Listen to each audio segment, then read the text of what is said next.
সেই লোকদের দেখো যাদের ভাগ্য তোমার চেয়ে খারাপ। সেই সব লোককে দেখো না যারা তোমার চেয়ে বেশি ভাগ্যবান। তা না হলে তোমরা আল্লাহ তাআলাকে স্মরণ করায় অবহেলা করতে পারো, তা না হলে প্রতিপালকের প্রতি অকৃতজ্ঞ হয়ে যেতে পারো। তাহলে নবী বলেছেন তাদেরকে দেখো যাদের ভাগ্য খারাপ। তখন আপনি বলছেন আচ্ছা, এই লোকটার তো কোনো গাড়ি নেই, আমার একটা মারুতি অন্তত আছে। তাকে দেখবেন না যারা সে মার্সিডিজ। ও, আমার মার্সিডিজ নেই কেন? ওই লোকের গাড়ি নেই, আমার তো একটা আছে। আপনি আল্লাহকে ধন্যবাদ জানাবেন।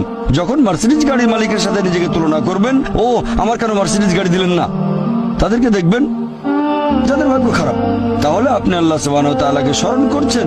আর এটাই বৈশিষ্ট্য মানুষের। এরকম একটা গল্প যে এক লোকের মনে অনেক দুঃখ, কারণ তার কোনো জুতো নেই। তারপরে সে একটা লোককে দেখলো যার একটা পাই নেই। লোকটা অভিযোগ করতো আল্লাহর কাছে যে জুতো নেই, আল্লাহর কাছে অভিযোগ করতো আমার কোনো জুতো নেই। তারপর সেই লোকটাকে দেখলো যার একটা পা নেই। তখন সে আল্লাহকে ধন্যবাদ জানালো, আমার অন্তত দুটো পা আছে। তাহলে সন্তুষ্ট হওয়া একটা পরীক্ষা। আমাদের নবী মুহাম্মদ সাল্লাল্লাহু আলাইহি ওয়াসাল্লাম বলেছেন, এটা আছে সহিহ বুখারীতে খণ্ড নম্বর 8, যে সত্যিকারের সম্পদ হচ্ছে সন্তুষ্ট হওয়া, ধন সম্পত্তি নয়। সত্যিকারের সম্পদ হলো সন্তুষ্ট হওয়া, পরিতুষ্ট হওয়া। আপনার যা কিছু আছে সেটার জন্য বলবেন আলহামদুলিল্লাহ, সকল প্রশংসা আল্লাহর। তাহলে হবেন সত্যিকারের মুমিন, হবেন সত্যিকারের বিশ্বাসী, হবেন সত্যিকারের